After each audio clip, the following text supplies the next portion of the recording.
Hello，大家好，歡迎嚟到心音旅社，我係霍遠，我係天佑。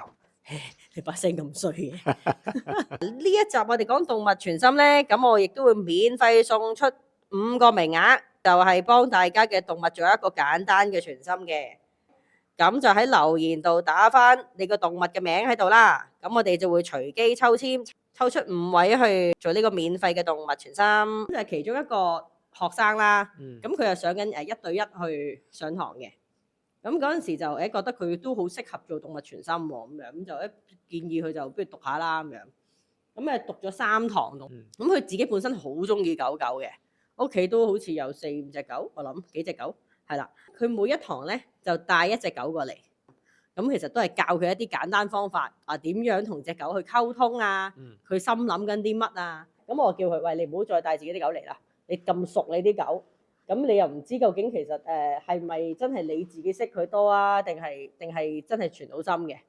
咁我就話你揾你個 friend 啦，是但揾個 friend，叫佢哋俾隻狗狗相你，就問啲問題啦。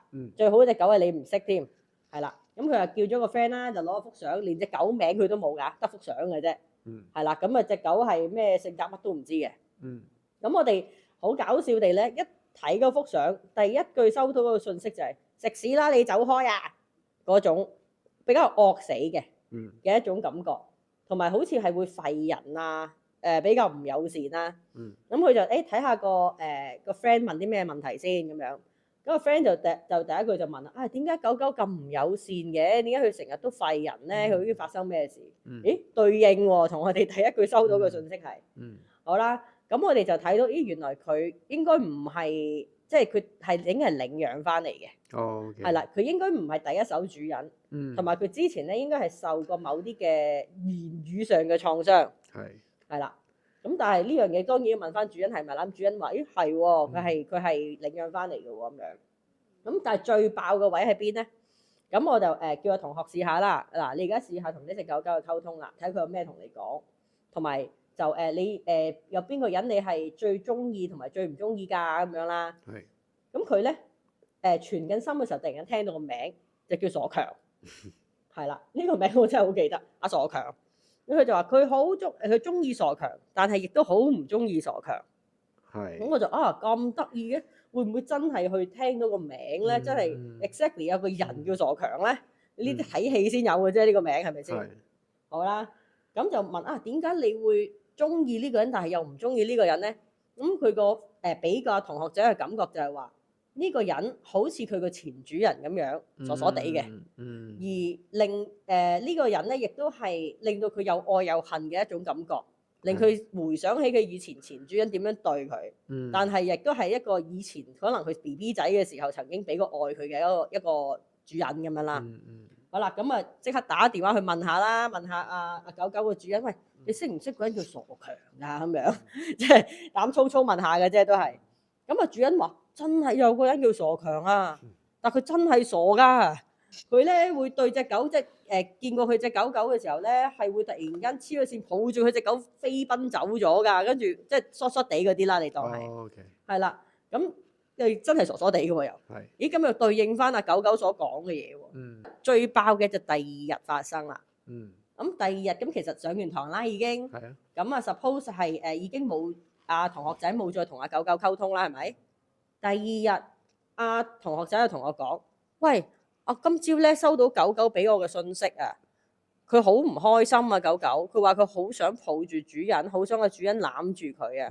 屋企有人走咗，好唔開心啊，好想喊啊，啲咁樣嘅感覺啦嚇。好想去安慰主人。咁佢就話係咪 short 咗啊？我晨早流流會 feel 到啲咁樣嘅信息，隻狗同我講。咁佢就好懷疑啦。咁佢就打俾主人去問下發生咩事啦。佢純粹本身就諗住同主人講話，喂。你隻狗狗好想你攬住佢啊，哈哈咁樣，即係冇理由無啦啦話你屋企人走咗噶嘛。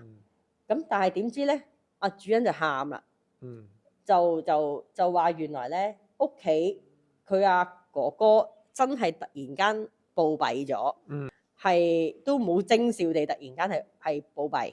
咁佢已經嗰日係崩潰咗噶啦，主人。佢冇諗過狗狗都知道呢一件事，即係見到佢喊得咁凄涼，又好想去抱住佢，但係又唔知點樣去幫佢咁樣。咁嗰一刻就當然主人攬住阿狗狗啦，好傷心啦，亦都好明白啊，原來狗都係會知道佢嘅情緒，知道屋企發生咩事，只係阿主人聽唔明嘅啫喎。係啊，但係呢一件事真係好對應到一個現實，亦都係代表咗其實，原來真係可以傳到心，原來動物都會知道屋企上係發生緊乜嘢事，每個人嘅情緒嘅起落。而佢亦都係會嘗試去想喺呢啲時候去安慰你，但係佢哋未必識點樣做啦。有時係嗱，咁動物傳心咧，當然咧有啲人會問：喂，係咪真㗎？係咪真係同隻動物傾到偈嘅？或者係咪你傳到嘅嘢就係佢講嘅嘢先？定係你噏嘅先？咁甚至有啲可能其實我屋企養嗰幾隻動物，我本身都好熟㗎啦。嗰幾隻動物，咁我傳緊佢，究竟我係咪真係傳緊佢，定係其實我本身知道佢嘅習性就係咁樣嘅先？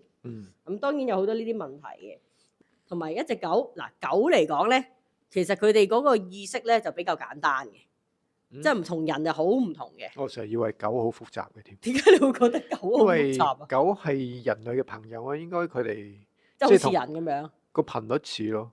佢係好人類嘅朋友係嘅，但係佢亦都好簡單啦。簡單在於係。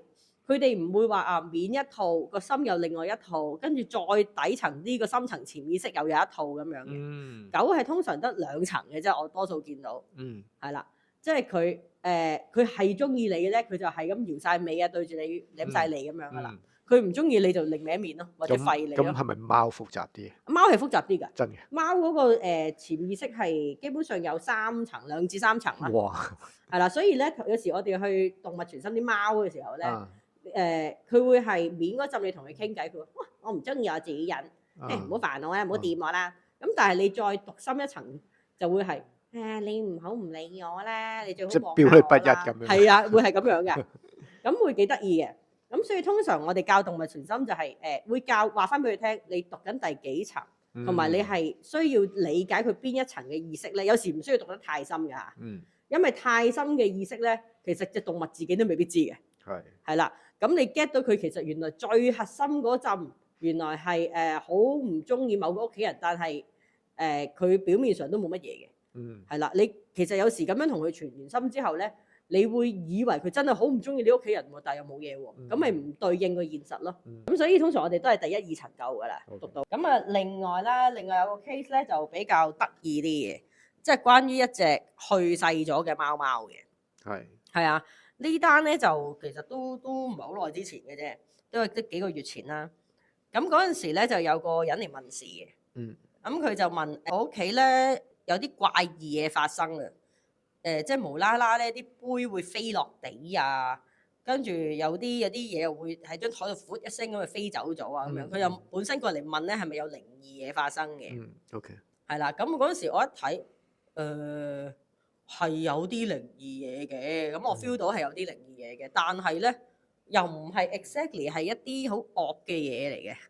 咁我同埋我見到就係動物嘅形態。係啦。咁我見到最見到嗰個畫面就係有隻貓爪，好似人哋咧企喺張台上面搲低隻杯嗰啲貓咧。指定動作。係啊，嗰隻貓拳咁樣啦。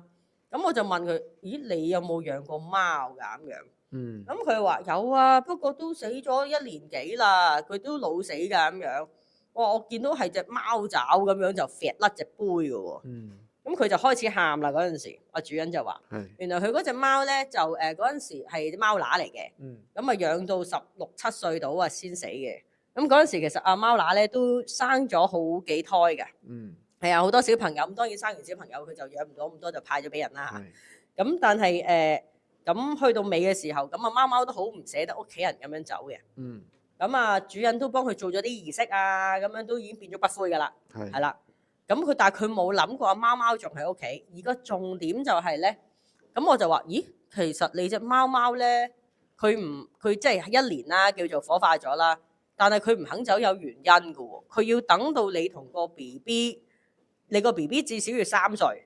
佢先至肯走，呢個其一啦。第二就係要等到你冇咁大懵，佢先至肯走喎。咁佢就話：吓，我好大懵咩？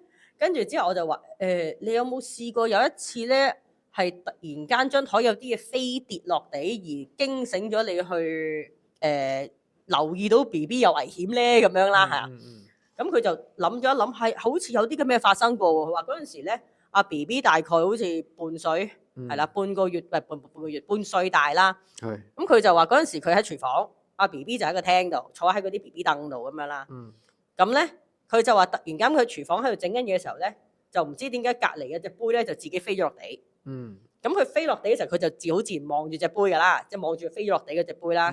佢一望嗰個方向咧，就係望住嗰個門口，望出去個廳嗰個位嚟嘅。一望出去個廳就望正嗰個 B B 凳。佢就見到個 B B 咧，就已經爬咗出個 B B 凳度咧，就係有即係吊住咗爭半秒啊跌落地嗰種。咁佢就9秒9就衝出去救翻個 B B，即係等佢撲到跌落地咁樣。咁佢冇為意，其實係跌杯呢下係令到佢係抱得翻個 B B 嘅。佢純粹就係話第一下就去救 B B 嘅啫。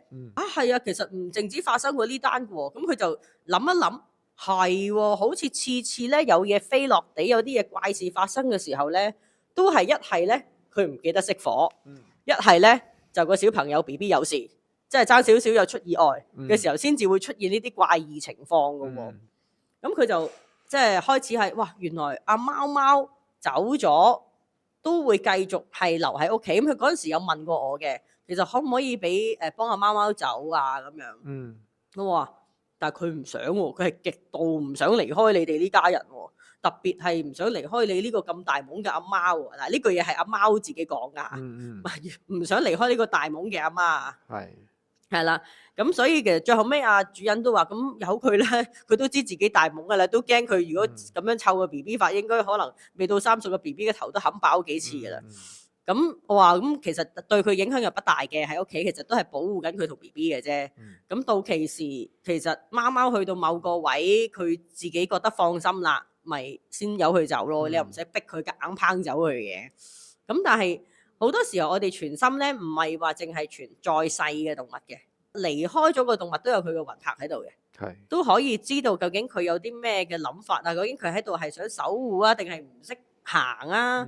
定係其實佢係戇居居喺度等緊某啲嘢咧咁樣啊？但係動物傳心嚟講咧，其實我即係比較着重嘅範疇咧，點樣確定你真係同緊動物溝通？定係你係自己喺度 FF 緊，即係自己幻想緊啊？點樣確定呢？呢樣嘢真係我哋係要減低個腦嗰個諗嘢先，係啦，即係放空。放空係其一啦，我哋基本上其實都要入某一個狀態嘅，比較靜嘅嗰個狀態，同埋我係教係用心去連結嘅，係啦，即係用嗰個心靈感應為主嘅。咁但係心靈感應有時我哋都要加入一個嘅真係講出嚟嘅語言或者動作去做配合嘅，即係講真嗱，等於我有2隻雀啦，係咪先？咁我有時都會喺度心靈感應下嘅，同佢哋吹下水，但係咧。唔係隻動物咧都咁叻心靈感應嘅，即係等於人一樣，唔係個個都咁接收到噶嘛。咁既然你有把口講嘢嘅，佢又有耳仔聽到嘅，咁你咪加埋把口嚟講，加埋動作，加埋你個心嗰個感應係去嘅，咁咪幾重嘢一齊去，就令到你嗰個信息更加鞏固入到佢咯。係啦。咁當然啦，你點樣唔係你嘅幻想，呢個就真係靠我哋第一啦，要靜啦，第二就係你嘅分辨力啦。其實分到㗎，如果試過嘅同學仔就知分到㗎啦。點樣係由個腦出嚟嘅諗法嘅信息，定係由個心突然間好似有一種感覺，一個情緒話明明唔係你嘅嘢，突然間飆出嚟嘅喎喺入邊。咁呢啲係可以分到嘅，咁但係當然呢個要練啦，通常唔使練好耐嘅。不過呢個可以再細講啲嘅，如果大家對呢個動物傳心有興趣，都未見你開班嘅。係啊，其實我真係好少做動物傳心，雖然我識做，但係我有時要做。係啦，咁大家如果對動物傳心都有啲疑問，都可以留言傾下嘅。今集我哋講住咁多先啦，下集再講，拜拜。再見。